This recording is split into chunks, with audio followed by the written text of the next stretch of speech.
इयत्ता 3री बालभारती धडा 10वा आमचा शब्दकोश। मीना गोष्ट वाचत होती। गोष्टीतले प या अक्षरापासून सुरू होणारे शब्द शोधा व त्याच्या शब्दपाट्या बनवा असं बाईंनी मीनाच्या गटाला सांगितलं होतं। मीनाच्या गटानं शोधलेले हे शब्द पहा। तर मीना गोष्ट वाचत होती। गोष्टीतले प या अक्षरापासून सुरू होणारे शब्द बाईंनी मुलांना शब्दपाट्या बनवा अशी सूचना दिलेली होती। ग्रुप बनवलेले होते, गट बनवलेले होते। तर त्या गटानुसार मीनाच्या गटानं शोधलेले शब्द पहा। पपई, पुतणी, पूर्व, पंखा, पोटभर, पाचक, पिवळा, पीठ, पेरणी, पैलवान, पौष्टिक। तर असे शब्द मीनाच्या गटाचे आहेत। मुलांनी शोधलेले शब्द बाईंनी फळ्यावर वेगळ्या क्रमाने लिहिले कसे ते पहा। तर मीनाच्या गटाने लिहिलेले शब्द बाईंनी फळ्यावर लिहिलेत। तर कशा पद्धतीने लिहिलेत ते आपण पाहूया। तर फळ्यावर लिहिलेले शब्द पहा। पपई, पाचक, पिवळा, पीठ, पुतणी, पूर्व, पेरणी, पैलवान, पोटभर, पौष्टिक, पंखा। तर अशा पद्धतीने लिहिलेले आहेत। तर नेमके हे शब्द कोणत्या क्रमाने लिहिलेले आहेत ते तुम्हाला शोधायचं आहे आणि सांगायचं आहे। क रोहनच्या गटाला बाईंनी एका पाठातील क पासून सुरू होणारे शब्द शोधायला सांगितले होते। रोहनच्या गटाने शोधलेले शब्द पहा। मीनाच्या गटाने शोधलेले शब्द पाहिलोत। आता रोहनच्या गटाने कोणते शब्द लिहिले ते पाहूया। तर क पासून सुरू होणारे शब्द रोहनच्या गटाने लिहिलेले आहेत। कीड, कप, किल्ला, कौल, कंद, कुत्रा, कूट, कान, केस, कैरी, कोट हे असे शब्द रोहनच्या गटाने लिहिलेले आहेत। बाईंनी फळावर लिहिताना ते शब्द वेगळ्या क्रमाने कसे लिहिले ते पहा। तर रोहनच्या गटाचे शब्द क पासूनचे शब्द बाईंनी फळ्यावर लिहिलेले आहेत। तर कोणत्या क्रमाने म्हणजे वेगळ्या क्रमाने लिहिलेले आहेत ते पहा।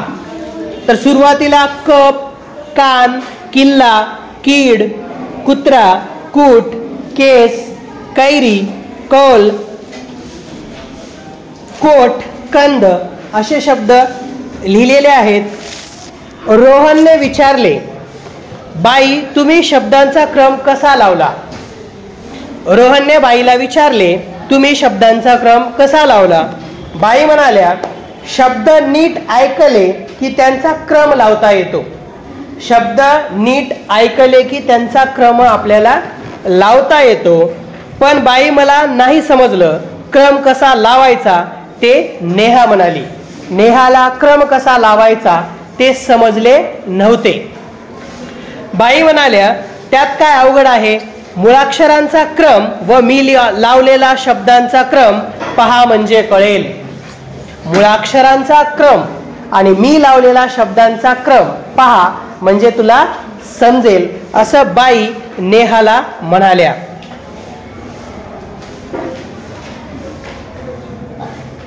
बाई पुढे म्हणाल्या, आता मी आणखी काही शब्द लिहिते। बाईंनी फळ्यावर खालील शब्द अर्थासहित लिहिले। कोकरू म्हणजे शेळीचे पिल्लू, माळरान म्हणजे खडकाळ जमीन, गर्द म्हणजे दाट, तोबरा भरणे म्हणजे तोंड भरून खाणे, वाट रस्ता, परतणे म्हणजे माघारी फिरणे, हद्द म्हणजे सीमा, गुराखी म्हणजे गुरे राखणारा, शहारा येणे म्हणजे अंगावर काटा येणे, सृष्टी म्हणजे पृथ्वी, जग किंवा निसर्ग, काळोख म्हणजे अंधार असे शब्द बाईंनी फळ्यावर अर्थासहित लिहिले। चित्रात पहा तुम्ही, फळ्यावर लिहिलेले शब्द दिसत आहेत. बाई म्हणाल्या, आता हेच शब्द मी वेगळ्या क्रमाने लिहिते. बाईंनी फळ्यावर खालीलप्रमाणे शब्दांचा क्रम लावून दाखवला आणि विचारले, मी कसा क्रम लावला कोण सांगेल? काळोख, अंधार, कोकरू, शेळीचे पिल्लू, गर्द, दाट, गुराखी, गुरे राखणारा, तोबरा भरणे, तोंड भरून खाणे, परतणे, माघारी फिरणे, माळरान, खडकाळ जमीन, वाट, रस्ता, शहारा येणे, अंगावर काटा येणे, सृष्टी, पृथ्वी, जग किंवा निसर्ग, हद्द म्हणजे सीमा. तर बाईंनी अशा पद्धतीने शब्द लिहिलेत. तर आता हे शब्द कसे लिहिलेत, कोणत्या क्रमाने लिहिलेत ते पाहूया. नीता म्हणाली, बाई तुम्ही मुळाक्षरांच्या क्रमाप्रमाणे शब्दांचा क्रम लावला आहे. नीता म्हणाली, नीताला समजलं की बाईंनी कोणत्या क्रमाने शब्द लिहिलेत. तर बाई तुम्ही मुळाक्षरांच्या क्रमाप्रमाणे शब्दांचा क्रम लावला आहे. बाई आनंदित होऊन म्हणाल्या, शाबास. तर असा हा धडा होता.